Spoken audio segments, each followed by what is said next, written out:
This week's edition of NJBIA's Minding Your Business is brought to you in part by AT&T, helping family, friends, and neighbors connect in meaningful ways every day. From the first phone call 140 years ago to mobile video streaming today, AT&T innovates to improve lives. And by New Jersey Business Magazine, providing the critical information needs for New Jersey's business community for more than 65 years.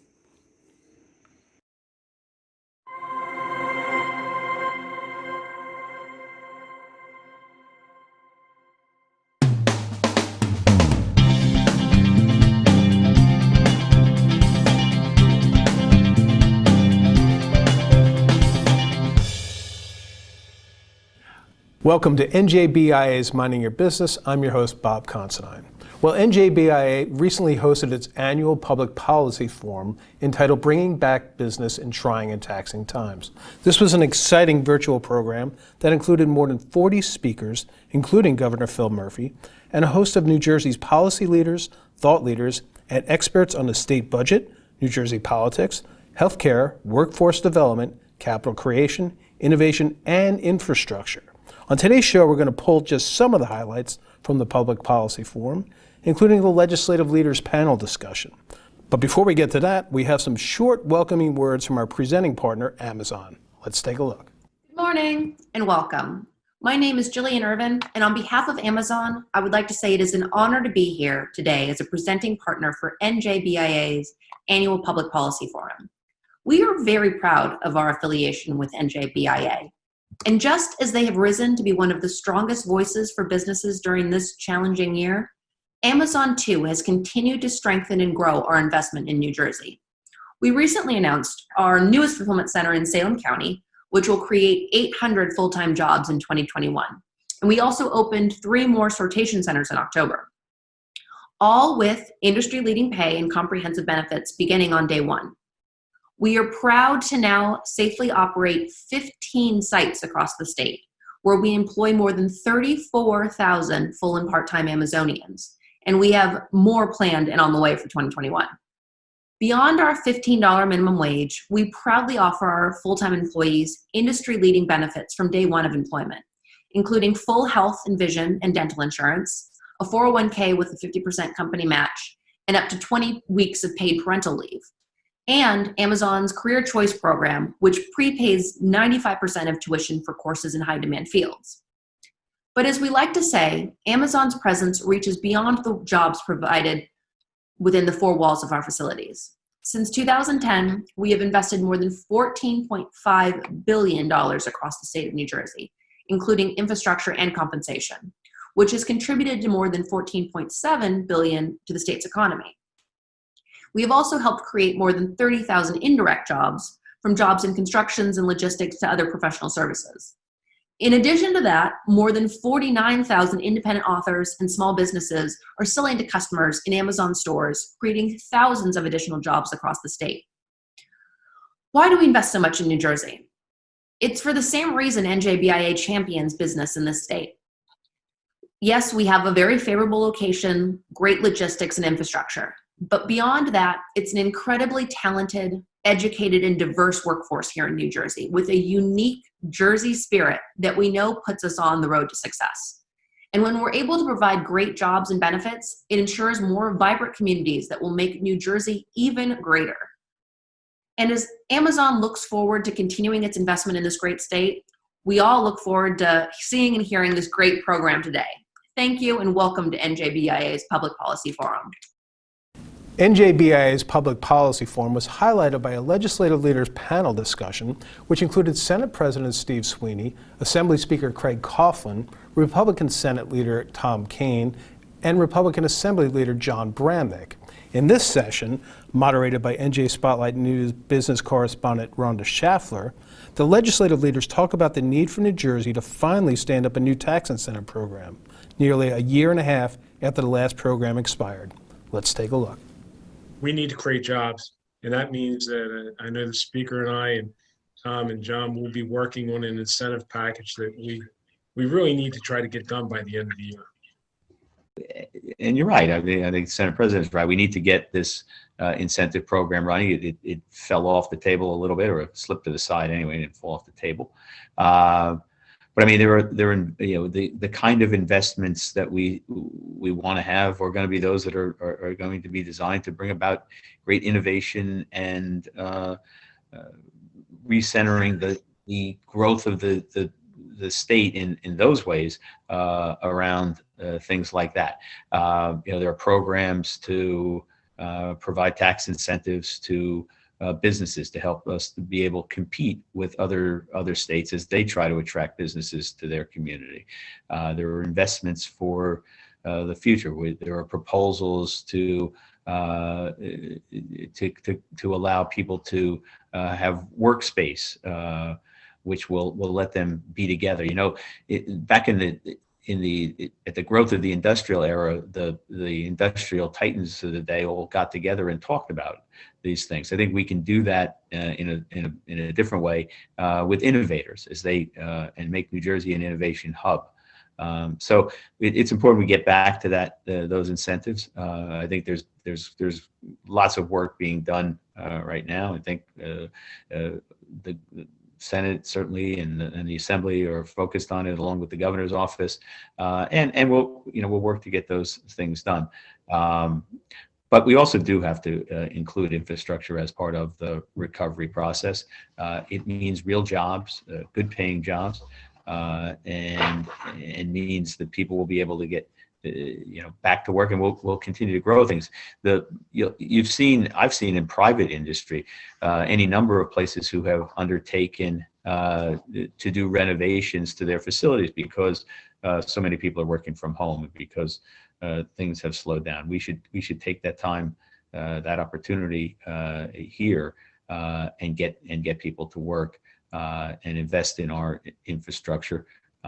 Use the funds that we have available and get rolling. So I think this will end, and there will be a tomorrow, and how we prepare for that tomorrow is something we ought to be thinking about right now. And I think that we have the opportunity, and we'll take good advantage of that. I think we need tax incentive programs. We need them now. I think politics got involved in this. It's easy to criticize these programs because when you have tax incentives, it's always difficult to make it 100% fair. But the business community looks all over the nation. Where am I going to relocate? Give them a reason to come here. They're not coming here because our business environment is great. So that's why we need tax incentives more than most other states. So consequently, we need to do that quickly. It does not have to be perfect, but it has to be done so businesses know that New Jersey is now a place that's competitive, that we want you here, and we're willing to pay for it.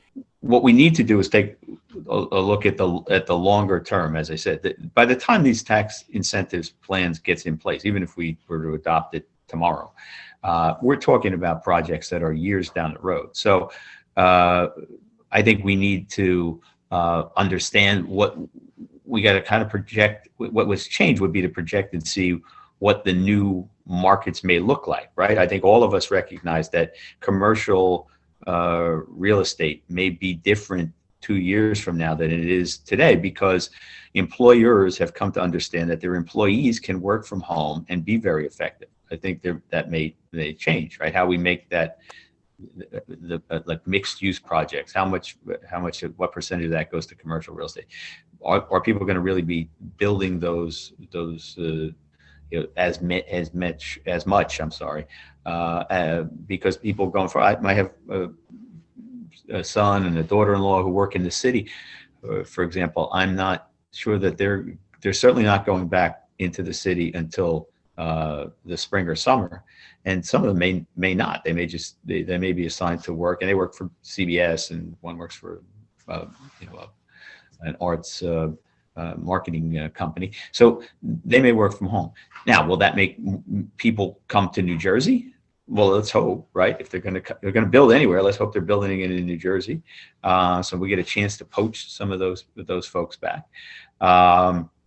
But I think that will impact how we go forward with things. We'll have to look at where we were at with those, because when we started, we were talking about the economy as we knew it then. Is the economy as we know it will be going to be different? And I think that's where we have to figure out, if we need to make modifications. Also discussed during the panel is the issue of liability protection for businesses at risk of being sued, even while meeting safety protocols. Let's have a look. Well, I think when we were right at the beginning of this crisis, we, on a bipartisan basis, in the legislature and the governor signed into law a bill that gave liability protections to frontline workers, whether they be doctors, nurses, for the health systems, the EMTs, that if they were operating within the scope of the COVID crisis, that they would have certain liability protections. So they would make sure they could be flexible and be able to do their job effectively to protect the population. I think that we're growing our way and have to safely grow our way out of this economic crisis right now, offering some limited liability protections to those employers that actually, follow the CDC guidelines, follow whatever the state guidelines are, follow county and municipal guidelines, but are following every single respective guideline to a T, and even before that, as they're seeking to grow, I think it's appropriate to have a little bit of liability protection for those individuals and those corporations and those nonprofits that are trying to play by all, try to follow all the rules and go safely while protecting people. That should be something we should be discussing as well on the state level. Some sort of liability protection for those individuals. I'm happy to add to it. I'm a plaintiff's lawyer, been a plaintiff's lawyer for 40 years. Don't do any defense work, but on this issue, and I've said it before, that until we know exactly what the protocol is, it seems that businesses need some protection, because even the firm I own with 55 people, we don't really know. Every week we hear the way it's transmitted changes. So it'd be hard in my judgment, not to give some protection to businesses until we know how this is transmitted. We try our best with protocols, but we're not sure. So the only bill I was concerned about was automatically, if someone was infected, that would be deemed to come from work. I thought that was overbroad. Look, I'm not a big fan of immunity bills, because in my judgment, sometimes standards go down when you give immunity.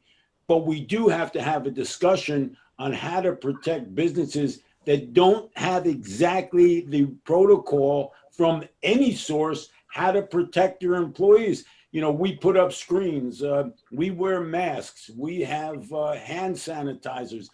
But maybe there's something that we're supposed to be doing we're not doing. So it is really important that businesses are not overrun with lawsuits, because they don't know exactly how to protect their employees. Well, I probably have the contrarian view.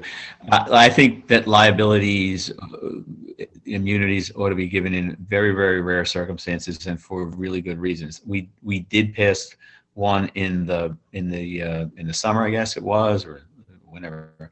That was in large measure designed to allow doctors to come to work. They were concerned about it because of the newness of the disease and the lack of real direction as to how to proceed. So we did that. But going forward, I think that, I think businesses are working very hard to try to make sure that they're protecting their clients, protecting their employees, making it safe for people. And I think we shouldn't do anything that might diminish that. As John pointed out, you give an immunity, you run the risk of people taking their foot off the gas in some respects. And beyond that, I think that you need to make sure that there's consumer confidence for employees and for customers. We don't want them to worry that they may be in a situation because, well, they're exempt from a lawsuit. Why would they spend the money at a time when it may be challenging to spend that money? I don't know that businesses have been overrun with claims, and quite candidly, I think John, who's a brilliant plaintiff's attorney would tell you this is going to be a hard case to prove, right? People are out and about in many places. How do you prove it came from this shop or that shop? If you're out and doing your Christmas shopping and you stop and have a restaurant, well, now you have 5 or 10 potential defendants. Are people going to really bring those kind of actions? If they do, then maybe we need to reconsider. But I'm not yet convinced that we need to pass an immunity bill. Also addressed by the panel were workplace safety concerns with the legalization of recreational marijuana. Here's some thoughts by Senate President Steve Sweeney. Well, I can understand the fear of employers for one reason. I'm an iron worker by trade, union iron worker, and my guys work high in the air, and we as an organization are a drug-free workplace. But with the legalization of marijuana, it's changed the game. So one of the things that we inserted in that I liked was the ability for companies to have, whether it's their safety officer or their HR director, to become a DRE. So they can get that training. It's an 8-hour course, so they can tell if someone's impaired. The problem is we don't have a test. With alcohol, you can blow into a machine and right then and there, the results. People that are smoking the night before are going to have levels in them. And, unfortunately, they're not impaired. And you can't restrict what someone does in their private life. So it's really a challenge right now. With medical, our Supreme Court ruled unanimously that you can't, if I got the card, that you can't fire me. You can't do anything because it's a medical treatment. Well, guess what? If I'm worried about the real life, I'm just going to get a card. Whether I buy the marijuana legally or not, I'm going to have a prescription. That's what people are going to do. So there's a lot of challenges to try to figure this out. The Speaker and I were moving quickly to try to get this done. But we're taking a hard look at it. But at the end of the day, it's, if I drink tonight, I go to work tomorrow, I'm not drunk, there's nothing you can do. Well, it's the same thing with marijuana right now. It's the difference is there is a test. I know they're developing a test. They're developing a swipe test that I've heard for the last year and a half is coming, where you'll be able to know whether someone's impaired when they get to a job site. But the next best thing in my mind is DRE, like having people either you can contract with someone to come in and look at it, or you can train somebody, an employee that works for you to be the DRE officer in your business. All right, some highlights there from the Legislative Leaders Panel from NJBIA's Public Policy Forum. When we return, some discussion on New Jersey's finances with our esteemed panel of budget experts. Back after this. These days, it's anything but business as usual. That's why working together is more important than ever. AT&T is committed to keeping you connected so you can keep your patients cared for, your customers served, your students inspired, and your employees closer than ever. Our network is resilient. Our people are strong. Our job is to keep your business connected. It's what we've always done. It's what we'll always do. You're first. First to respond. First to put others' lives before your own. And in an emergency, you need a network that puts you first, that connects you to technology and each other, that's built with and for first responders. FirstNet, the only officially authorized wireless network for first responders.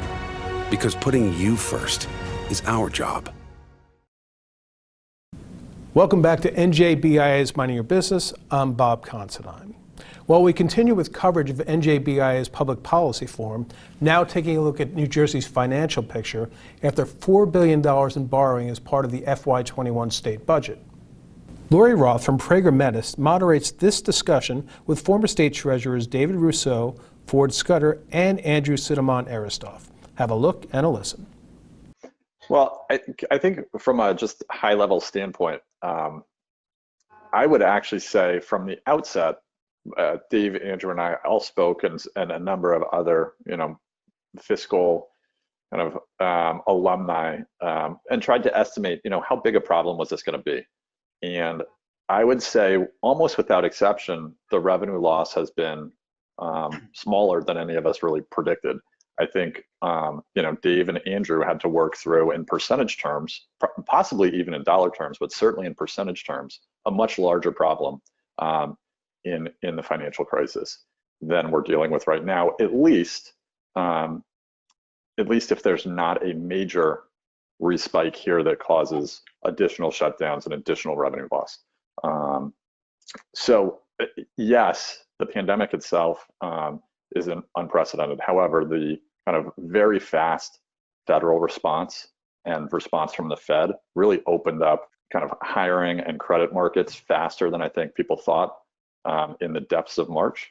And so the kind of response in rehiring and personal income and things like that, while not all the way back, was much faster than anticipated. And you've seen that in terms of, initially the governor was saying we might have a $40 billion budget hole across two budget cycles. And I would guess it's probably going to be a tenth of that at this point. So the numbers have come in and come in and come in. And we'll see where that ends up. From a best practices standpoint, the cow's out of the barn, if you will, on the Supreme Court decision and the borrowing for operating. Obviously, that was not something that either the Corzine or Christie administration engaged in. There wasn't a quote unquote emergency at the time necessarily that would have allowed for that based upon the Supreme Court decision. But one major risk that I do see from a moral hazard standpoint is the Supreme Court decision. In particular, for two reasons: that there were just no guardrails around what the definition of emergency is, and what bond proceeds can be used, what spending the bond proceeds can be used for. And to me, that creates a major problem in the sense that, if it's just Trenton business as usual, someday down the road when we have a major budget problem, I envision a governor arguing, we have a $2 billion budget hole, that's an emergency because we can't cut school aid, and so I'm going to go issue bonds again. And that, just the moral hazard there to me is scary. And so it's time to get the budget in order so that we don't go down that path. Well, as you noted earlier, Ford, a crisis is a terrible thing to waste.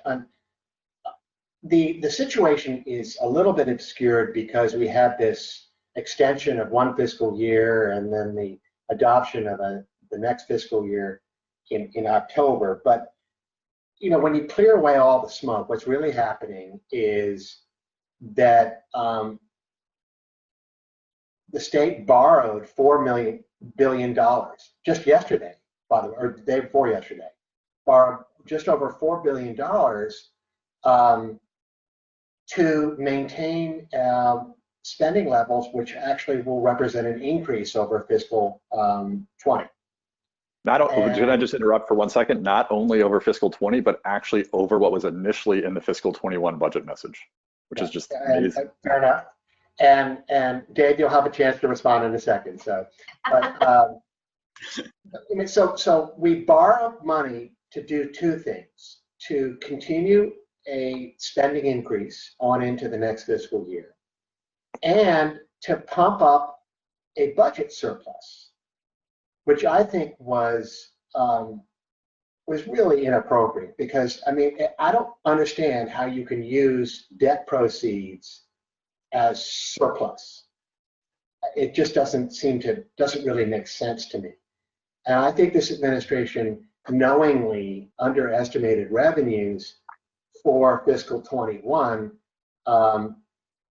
frankly, to set up some good news for fiscal 22 when the governor happens to be up for re-election, right? So you're going to see a steady month after month, series of press releases and news stories saying revenues are higher than expected, higher than budgeted. Never mind that we now have an additional $4.2 billion worth of general obligation debt on the books, and That is due in, I think, 13 years.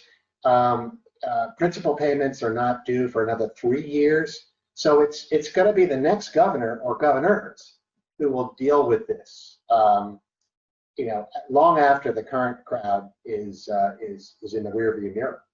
Mm-hmm. And unfortunately, kind of in terms of not learning from the past, I mean, these bonds were also issued like the pension obligation bonds as uncallable, which, if there's another federal program where the state gets $2 billion, then we didn't need to borrow $4 billion, and we're going to be on the hook for that principal and interest for another 12 years. Yeah, but Ford, we've got this wonderful surplus. Well, I think going back to I think back in March, April, when all of us were doing email, did we think the governor was going too high? Yeah.